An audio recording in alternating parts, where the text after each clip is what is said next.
Yep. I might win, be careful. Hi guys, delighted to be with you. My name's James Parker. I've got a British accent. Please don't. Not my fault where I was born, okay? But I'm just delighted. I'm really, really delighted to be here with all of you this afternoon. Oh, this is going to kill me standing at a microphone. I'm a bit of a walkabout person, but there we are. I'll do my very, very best. And oh, hello to all the people online. You got the best deal. Not really. But I want to say this as I start today. I don't know anything about your story. And in all honesty, it's none of my business. Deep down, it's not. Because your story is your story. And I'm going to share some stories, some of my own story. I'm going to share some stories of some very, very dear close friends of mine, whom I love with all my heart. But I'm only going to share just little aspects of their story because we haven't got time today to be able to go into all the detail of their stories. But the reason why I want to share these stories with you is because it is highly unlikely that you will ever hear stories like this. But these are just a few stories of people here in WA.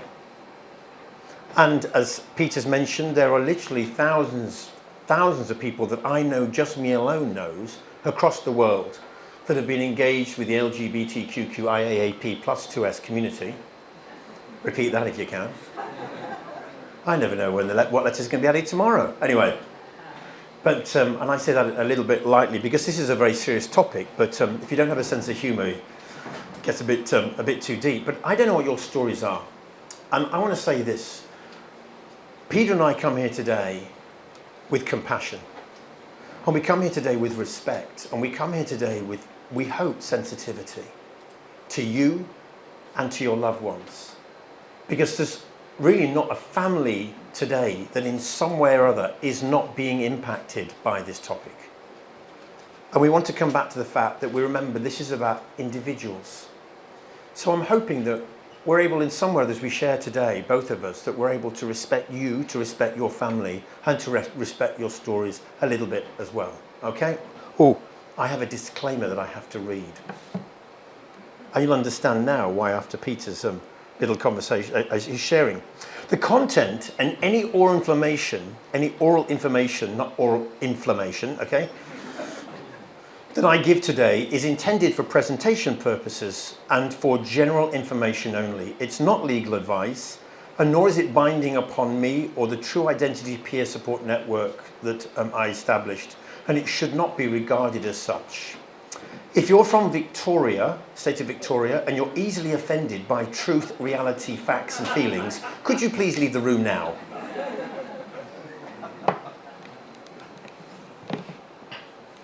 And we laugh, but remember, this talk could get me in prison for 10 years and fine $200,000. And it could have People's Church with a bill of $1 million. That is the law in our land now. It costs $1 million to send somebody to prison in Victoria. We worked it out. So they charged me a pile of money, they put me into prison for 10 years, and then they charged the church to send me to prison for 10 years. Because that's about wanting to silence the fact that there is another narrative. And our times are not too unlike the times of Jesus. They're not. And let's be honest, if Jesus hadn't come, I would hate to think whether this world would even exist now. That's how good news he really, really is. So, without further ado, let's get on with this. Yes, I've been spouting rainbow stuff for a long, long time now. My name is James Parker. I run, as I said, a peer support network. Those words are very carefully selected as well, called True Identity. And overall, we look at issues relating to sexuality, gender, and identity. And we look at facing different topics like pornography, sexual abuse, anything to do with the LGBTQ ideology and agenda, issues around being male and female, things relating to sexuality, gender, and identity. And we do that through peer support. Some of that is one-on-one work. We call it having coffee. Can't call it therapy. And we do a lot of groups. Some of those are live and some of those groups are online as well. And what have I got for you now just during our next time together? I've got a couple of stories about people who've lived the gay lifestyle, some who've lived the lesbian lifestyle, some who've lived the transgender lifestyle, And just a few words about what professionals are saying around this topic across Australia, the USA and Finland. I want to bring up a word that's very important today as well. And that word is comorbidity. Now, many of you will know this word. I just want to refresh it for you. But really, I looked it up in the dictionary, and the noun says it's basically a pathological or a medical condition that presents itself simultaneously in a patient. And clearly people would have comorbidities because they would have several of these things simultaneously presenting. So somebody might have insomnia or comorbid insomnia alongside their anxiety. The two of them go hand in hand together in someone's life. Or depression that's comorbid with different phobias and different, almost irrational fears, you might say, people would have. Or diabetes could be adjoined as well in a comorbid way with hypertension. You get the drift, yeah? Because this word's going to keep coming up, and there's nothing worse than the word coming up thinking, not really sure what that means. Okay, great. So, I'd like to just play for a minute or two a little bit of a video. This shows you some of my own story, and you'll soon see that Jesus is still the remedy, and I hate to say it, but I haven't finished talking yet. So keep listening. When I was 14, I plucked up the courage, man, it took some courage, to call the National Lesbian and Gay Helpline. The man on the other end of the phone, when I explained to him my situation, he said to me, yes, you are gay.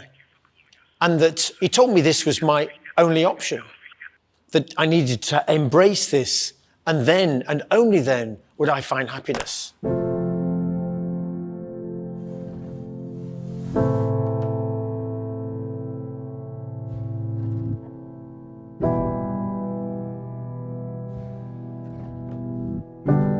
I remember thinking, is this it?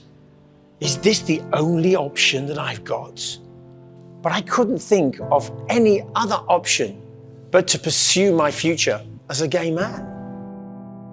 It was when testosterone kicked in around puberty that I suddenly was left erotically craving men, and most prominently in the areas where I'd failed to be touched and where I'd failed to be filled with that fatherly and brotherly love. I found myself just trying to fill this with so much pornography and masturbation, and I was lost in a world of sexual fantasy. I came out to my family and to my close friends when I was 17 years old, and all of them affirmed me, wishing me well. At the age of 18, I moved to London for university, and I threw myself into the gay community. And I saw it as my duty to challenge different organisations and institutions that dared to turn around and say in any way whatsoever that gay wasn't okay. I said, this is the way we are, this is who we are, back off. I'd learned to believe myself to actually be a heterosexual woman stuck in this male body. I was just desirous of trying to find my Mr. Right. And then I found him. He was everything that I wanted, and he ticked all my boxes. And other people looked up to us to model their own relationship on the relationship that I had with my long-term boyfriend called Steve. It was while at university, I made a decision that I wanted to put God into the driving seat of my life with other young Christians my own age. These young people had an intimacy with God that I didn't have, but I wanted it. The more time that I spent quietening my soul in prayers, I began to see that my boyfriend was craving from me a sense of affirmation in his masculinity, and that neither of us really had what it took to truly affirm each other. I came to the tough realization that I needed to break off my relationship with my long-term boyfriend. So I did. Even though I'd been in a long-term relationship, I'd actually used and I'd been used by over 200 male sexual partners in quite a short space of time. Such was my craving need to connect. Such was the craving need of all these other men to connect. There we were using, and really, we were abusing each other. This put me into a place where I began to question more deeply what was happening within me.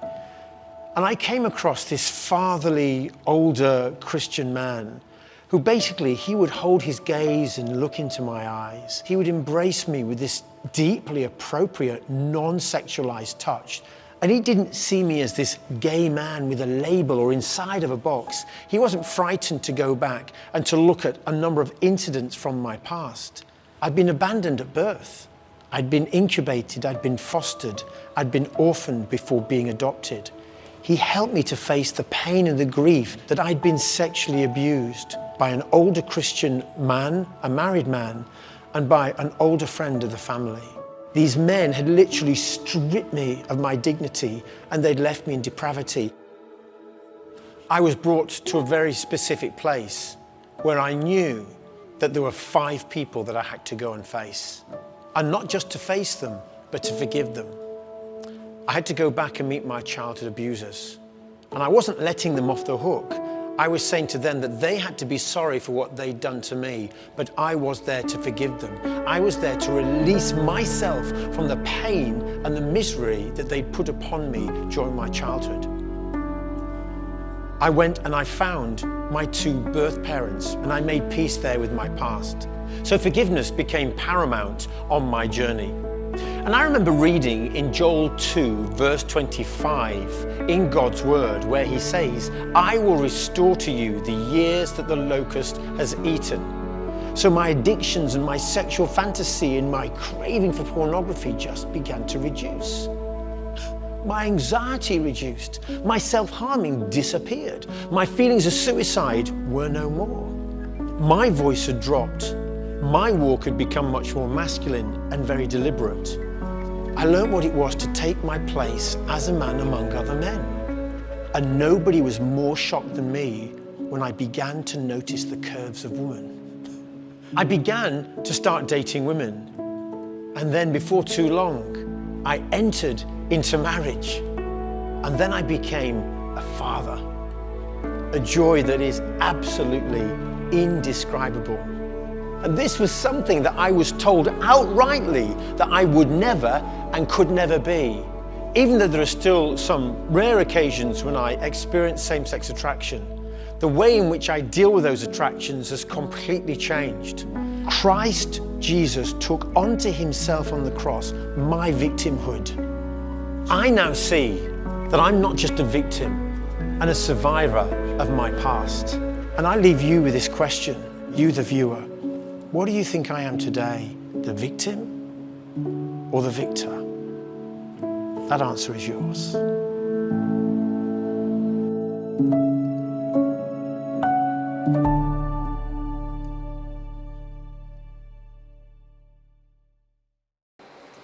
That answer is yours. This is the story of a friend of mine, also called Christian. And there's one of the top pictures there of Christian when he was often in drag himself and where he's at today since he's handed his life over to Jesus. And some of his story, remember that word comorbidity? Emotionally absent father, which left him feeling confused. He didn't know who he was as a man. He didn't take his place as a man among other men, alongside other men. So he ended up living openly as a gay man in Perth for 10 years. And he was so promiscuous, he says that he was running after 2 or 3 men a day as sexual partners.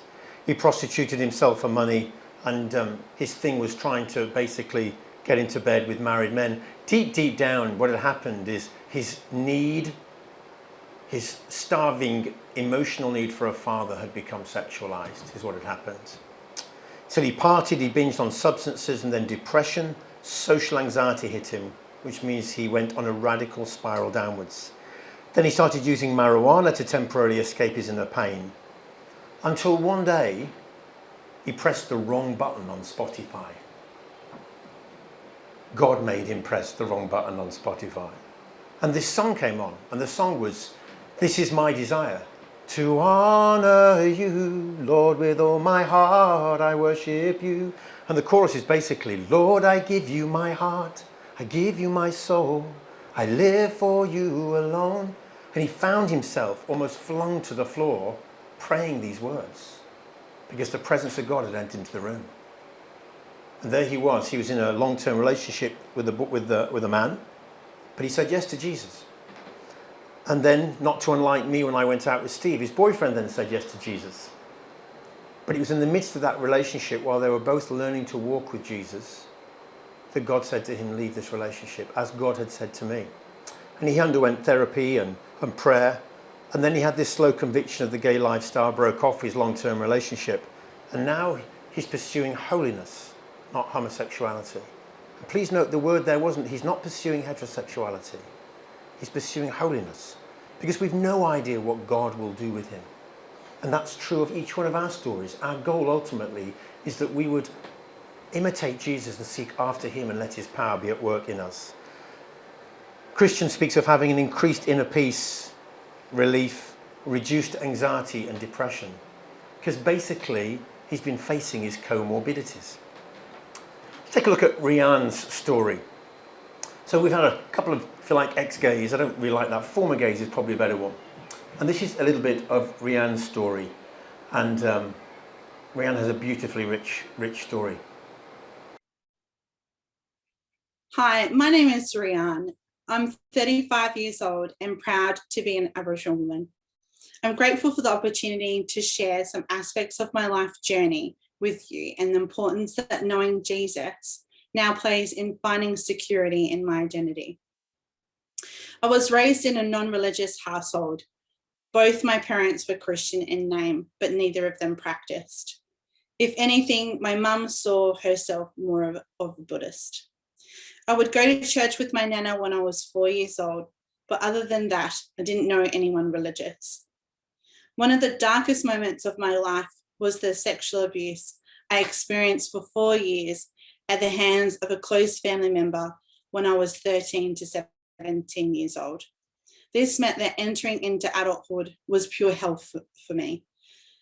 I was desperate to find resolutions around my sexual abuse. I fell into deep depression. I had no idea of my identity, and I tried to remain hidden from everyone and everything. I just wanted to disappear. I was 25 when I first disclosed my childhood abuse to another person. That was to my mum shortly before her death. I was fortunate enough to have a very strong bond with my mum. Otherwise, I don't know who else I would have been able to tell. And even today, I may have never found freedom from my burning secret. I was so desperate for my voice to be heard. I needed compassion and tender counsel.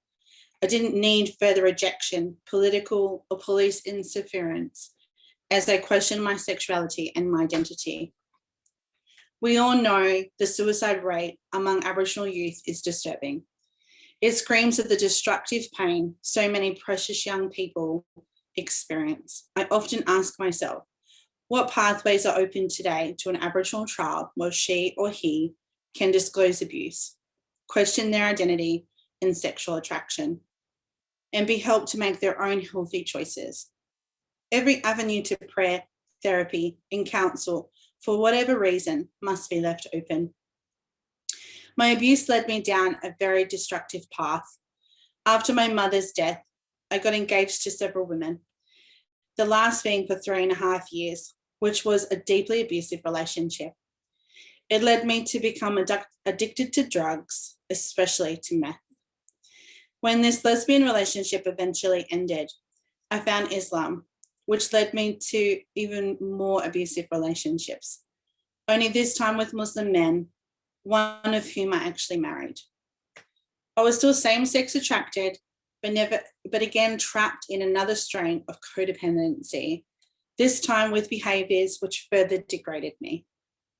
I'm grateful to now be 5 years clean. And if any Aboriginal child or adult get a sense that legislation might affect their therapy or prayer, those wounded will stay away. Their recovery may never begin. Their ability to find necessary strength to reach out and speak up, especially about abuse, might never happen.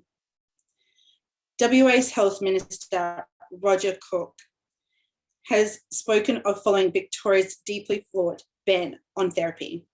To do this will grossly degrade women and children.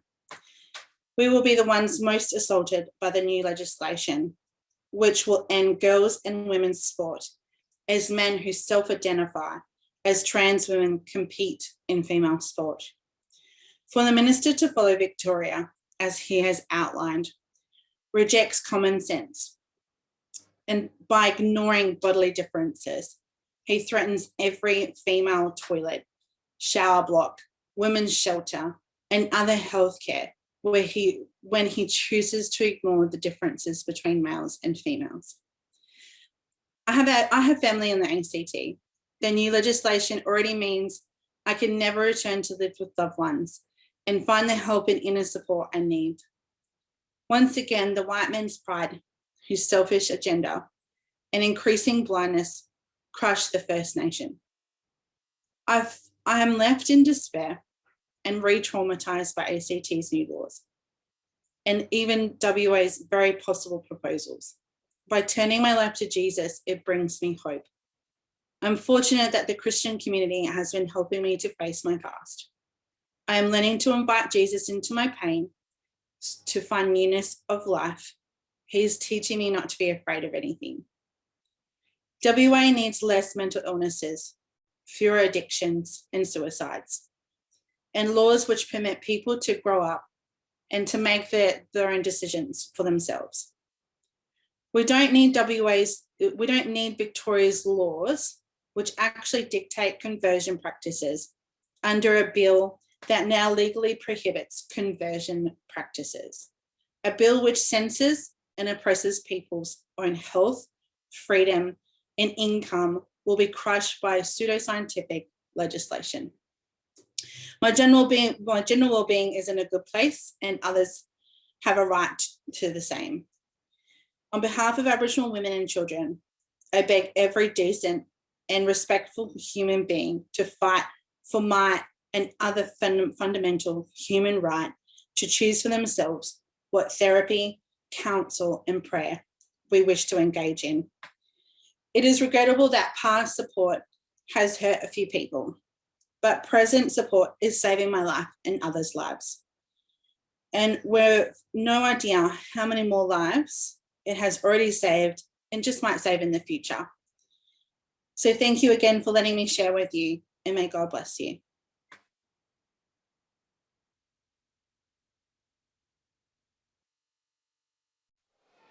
So there we see some of Rianne's story, and you could see there just the fact that there has been a number of different comorbidities that were happening for her.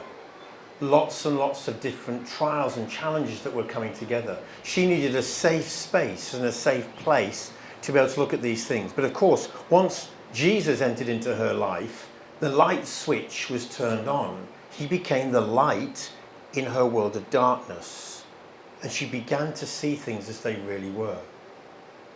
This is why the church has a fundamental and really important role to play in the area of sexuality, gender, and identity. In fact, I don't like that word gender, because it makes it sound like we've all got this gender. We don't.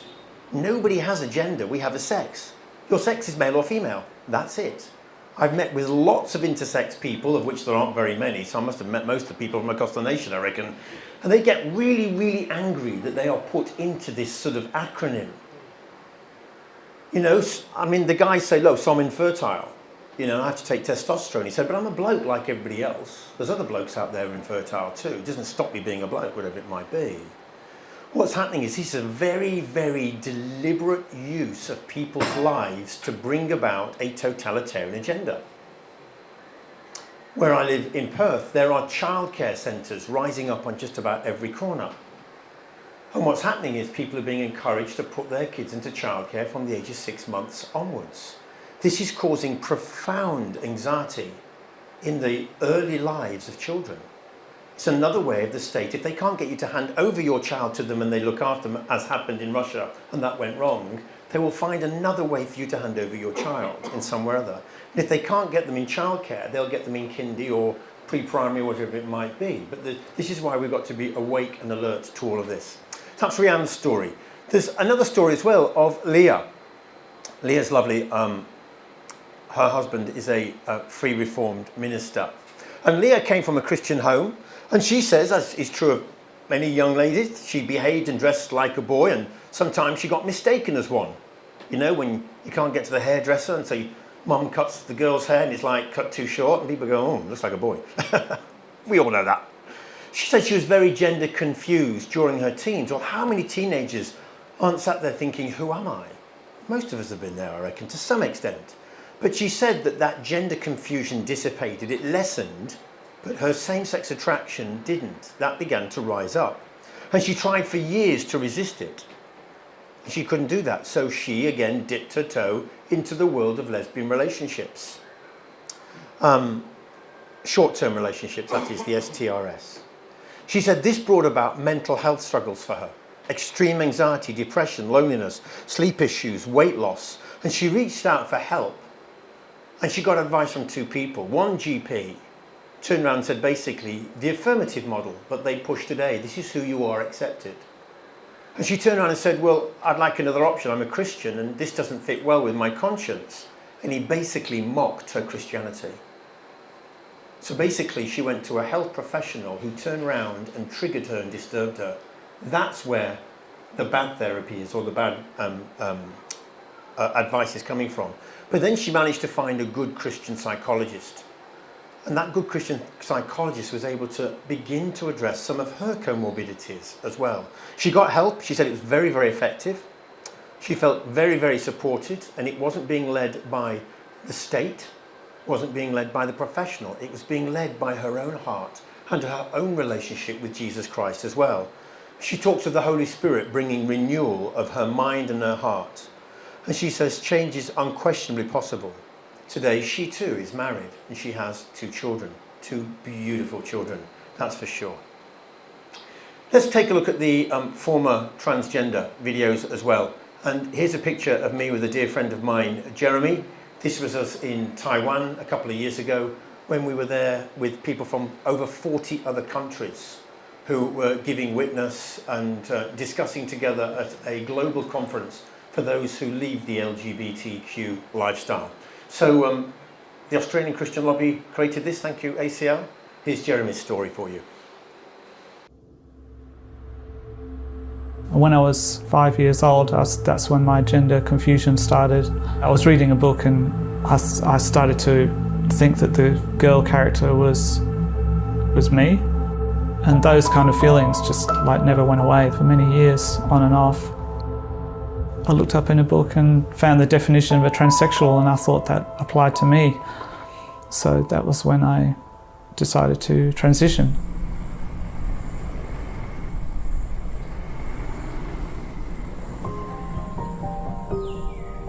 I had kind of a disgust of my body in a way, especially since I'd made the decision to be female.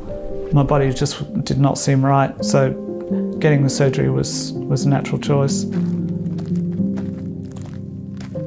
When I was in the hospital preparing to go into the surgery, I was just like starting to get some doubts and starting to think, is this the right thing to do? Will I be a real female anyway? And these kind of questions were starting to form in my mind, but they were like, no, come on, we've got to go into surgery now. I really should have been given the opportunity to explore that, but it was like rushed into surgery and those doubts were kind of put aside.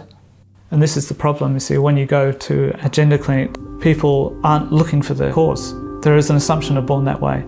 Say, for example, like autism. A few years ago, I had to get diagnosed on the autism spectrum, and autism is a huge factor in transgender, and that's not even looked at as a contributing factor.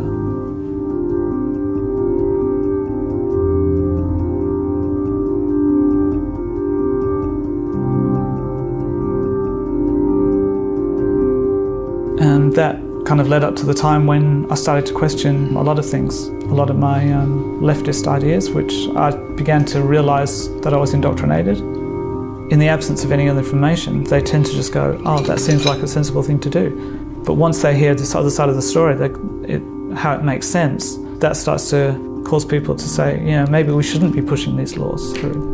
And with the whole conversion therapy situation, and that is dangerous because it could actually stop people getting alternative treatments to affirming treatment. I know that these feelings are really strong. For the trans people that experience these, they're just overwhelming. But I've come to realise that your biological sex should be honoured. It's the mind that has deviated from the biological reality. And the mind needs healing, but the body doesn't need healing because it's not sick.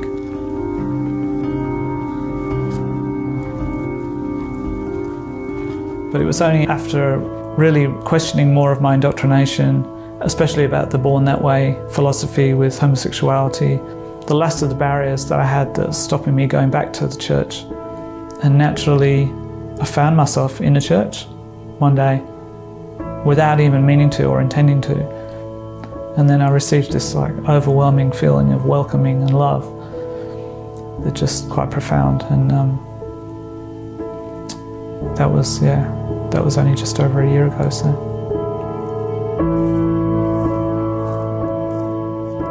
I'm trying to put the word out to say there should be a different approach. People should be helped to accept their biological sex.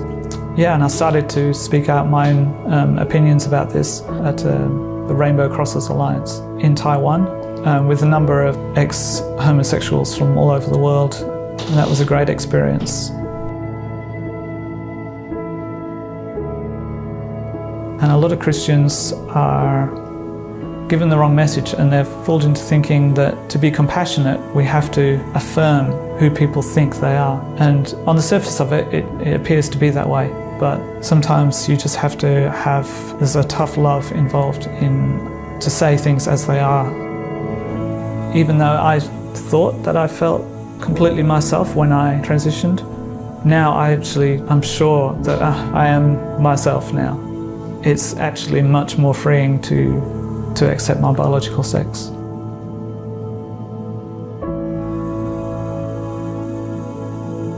My name is Jeremy, and I'm not ashamed of the gospel.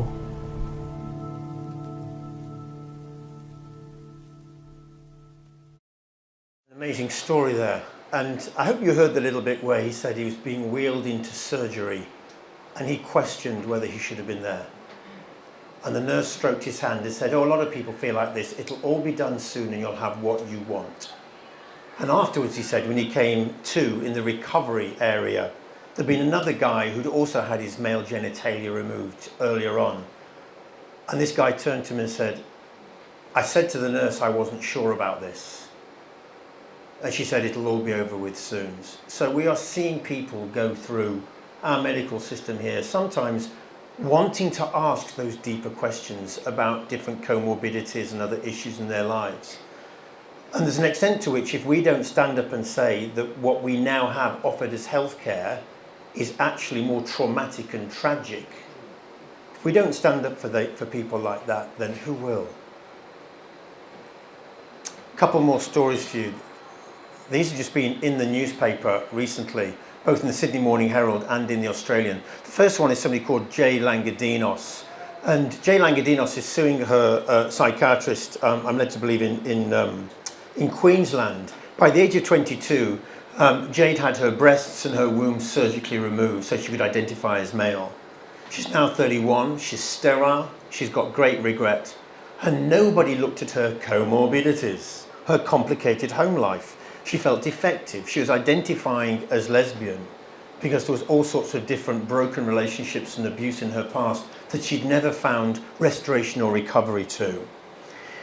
Another young man, Ollie Davis, this was in the Australian newspaper. He came out as trans at 26. He said he felt estranged from his family. He was in depression, anxiety, had all sorts of behavioural issues, self-hating, lack of identity.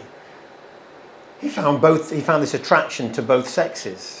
And therefore he felt some shame around being a man. And again, our society, secular society, told him you're trans. So like I took on that identity from that phone call as a 14-year-old, you're gay, he thought, oh, well, this must be it. Rather than being able to turn around and say, let's just stop for a moment. 95% of boys who experience gender dysphoria and 85% of girls who question their sex, gender dysphoria, they question their biological sex. Just by letting them just continue through the normality of life, they come to a place of peace and tranquility with their own biological sex, with the design that God has given them. But now we're almost creating almost factories, if you like, that is affecting things in another way. Here's a young lady, Thomasin, who I've been walking alongside online. She's permitted her story to be shared a little bit as well. Talk about, if somebody says they're trans and that's that. Well, look at just how many identities this young lady went through trying to work out who on earth she was. She says, in 2016, I came out as a trans male and asexual. I mean, she had no sexual feelings whatsoever, but she perceived herself to be trans male. She said she was living her own truth in 2017, if you look at her Facebook page, but she was in the worst place mentally. 2018, she's trying to prove herself as a non-binary person. So she got some tattoos and piercing because she was trying to make the external part of her life fit in with what she felt and what she thought, rather than somebody addressing why she was feeling what she was feeling and thinking what she was feeling. 2019, she transitioned into radical feminism, became a lesbian, got a massive tattoo on her neck into 2020, and she said, I honestly thought I'd found truth. Well, we're all a bit like that until we get a bit more truth, don't we, really? But in 2021, there's a full colour photograph on her Facebook page, and she said, I found Jesus, and it's with him. I'm healing and I'm learning, and I now have growth, peace, and true happiness in my life. Some people would say that we're actually being quite bigoted by sharing these stories with you today, or even beginning to look at some of these stories. But I ask you this question, is Australia really the bigoted place that a very, very small minority say that we are? No, we're not at all. 5 paediatricians from the Children's Hospital in Westmead in New South Wales have spoken up in the last couple of years and said that in trying to treat children and pushing them down this gender-confused pathway, they felt that they were forced to compromise their own ethical standards. They said they'd worked with 33 biological boys, 46 biological girls. 10% of them had attempted suicide, 15% had self-harmed, and around 50% had very seriously considered suicide. They had suicidal ideation. A number of them, there's that word again, had comorbid mental health disorders. 63% had anxiety, 62% depression, 35% had behavioural disorders, and 14% had autism. Most of them had some form of really deep, wounded, challenging childhood experiences to deal with. Family conflict, some form of maltreatment, abuse of different types, sexual, physical, emotional abuse. That's in most of our stories. They were exposed to domestic violence, or their parents had mental illness, or they felt a loss of one parent, or in some cases both parents, by separation, which is what happened to me at birth, or they were bullied in some way or other. These experiences, we're told, reflect a long-standing history of relational stress and a chronic disruption of what are normally comfortable and nurturing attachments. And yet, on the other hand, we've got politicians now turning around to everybody in society on behalf of the LGBT community saying, you're not broken, you don't need fixing, it's all fine. Let me tell you, I work day in, day out with many people who are still very much at the heart of that so-called community, but I'll be honest with you, it's becoming more and more of a disunity. That's perhaps something else to discuss in question time. But what's happened is we have people with incredibly fragmented lives, and we have politicians using our money to turn around, I'm losing my voice today, to turn around and to stop them from being able to, thanks mate, and to stop people from being able to access the necessary care that they really need. Do you know why? Because the trans tail is now wagging the entire dog. That's what's going on.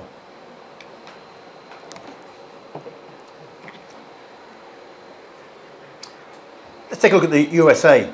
This is a lady, Jamie Reed. She recently spoke up.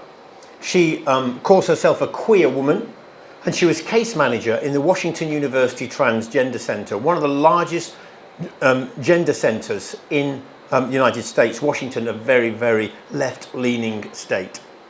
And she said that basically she's seen 1,000 distressed young people come through their doors. said we're permanently now harming the vulnerable in our care. She said this is morally and medically appalling. Whoops-a-daisy, I should be probably putting these up as I say them to help you to read them with me. She says the girls who came to us had many comorbidities: depression, anxiety, ADHD, eating disorders, obesity. Many were diagnosed with autism or had autism-like symptoms. And there were clusters of girls streaming into our service. They looked as if their gender issues might be a manifestation of a social contagion.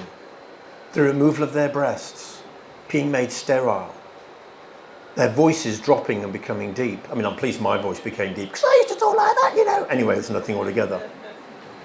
But they're left with voices that are deep. Doesn't matter how much estrogen they have, they are left bearing those marks and wounds across their chests.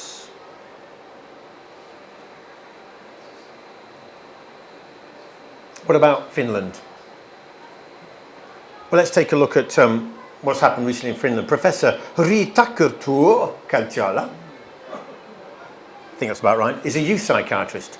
And basically, she's been given great insights and speaking up about this. She's saying that children who identify as trans should not be encouraged by parents or by doctors to change their gender.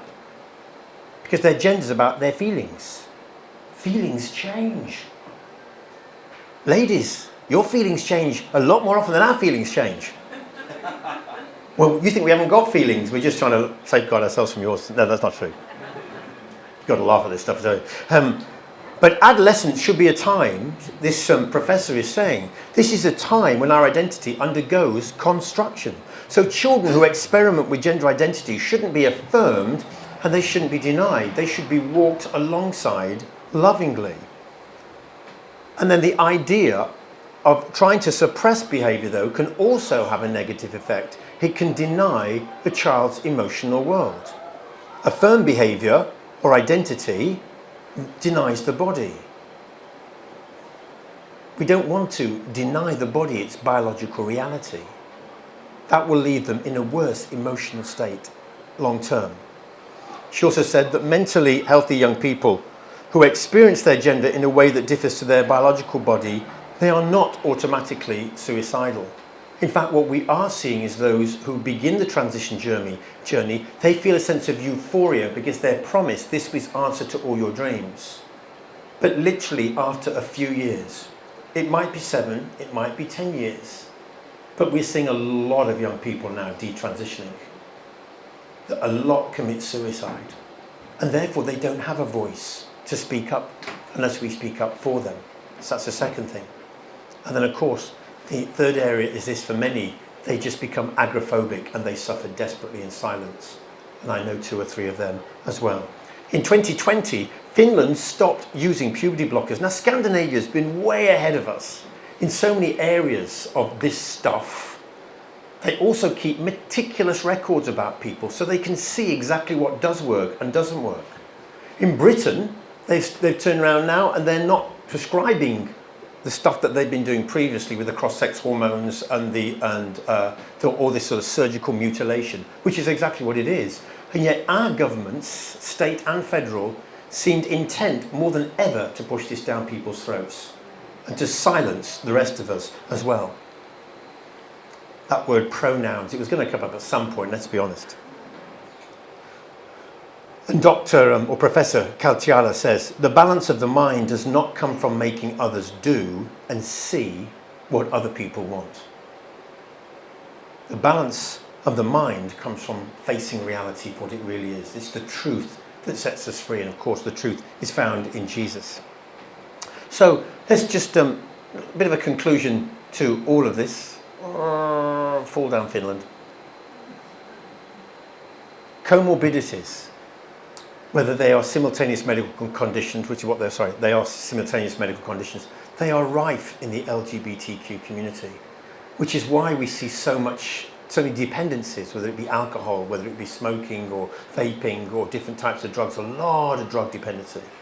Lots and lots of different disorders, bipolar disorder and other different disorders, obsessive compulsive disorder, agoraphobia, lots of domestic violence, way more domestic violence within the gay community and the lesbian community than there ever is in mainstream so-called heterosexual community. So I'd like to say this to you as well, there is only one sexual orientation. We are oriented towards that which is man procreating with woman in a covenantal relationship. That's God's design.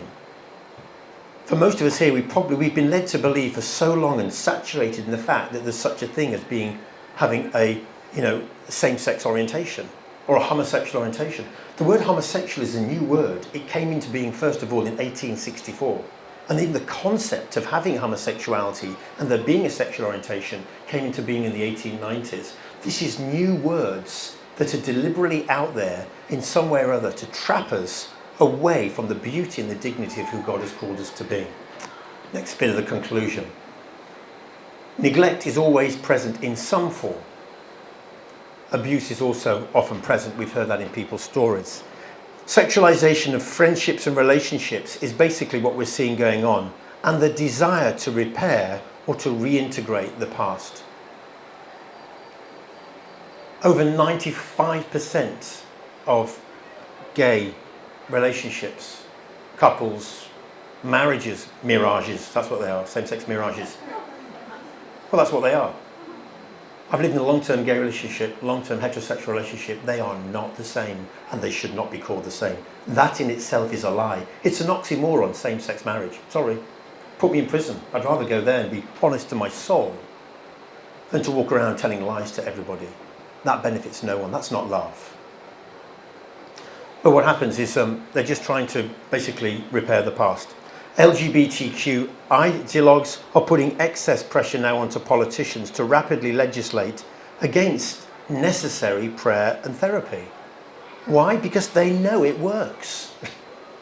They know it works, it's going to limit their numbers. And they want to increase their numbers. I was part of a conversation in the London Lesbian and Gay Centre in 1980, something or other, late 1980s. I'm in my 50s now. Not doing too bad, I don't reckon anyway. But that's another thing. But all I can say is I was there with two American activists, gay activists, and they were saying that the only way forward in all of this is to literally take control of society, to achieve homo superiority. That is the goal that they want for our children. And the way they want to do that, they said we need to infiltrate and take leadership, basically be able to use indoctrination to be able to win over and to form and develop the lives of young children from birth upwards, with genderless birth certificates, with drag queen story hour in the libraries, to be able to have all sorts of different books like the Gender Fairy that Peter mentioned. So at the age of 3 and 4, they question whether or not they could be boys or girls once they're away from mum and dad, you know? Then the ages of 5 and 6, there's a book called My Princess Boy, about this mum who says, my boy prefers to be in the girls section of the supermarket buying clothes. Who's taking the kid there? Mum. 6 to 8 year olds, The Bravest Knight That Ever Lived is a book about Cecil, who goes off and fights the dragon. Well, 6 to 8 year olds love stories of adventure. Yeah. You know? Cecil comes back and he marries Thomas, his friend.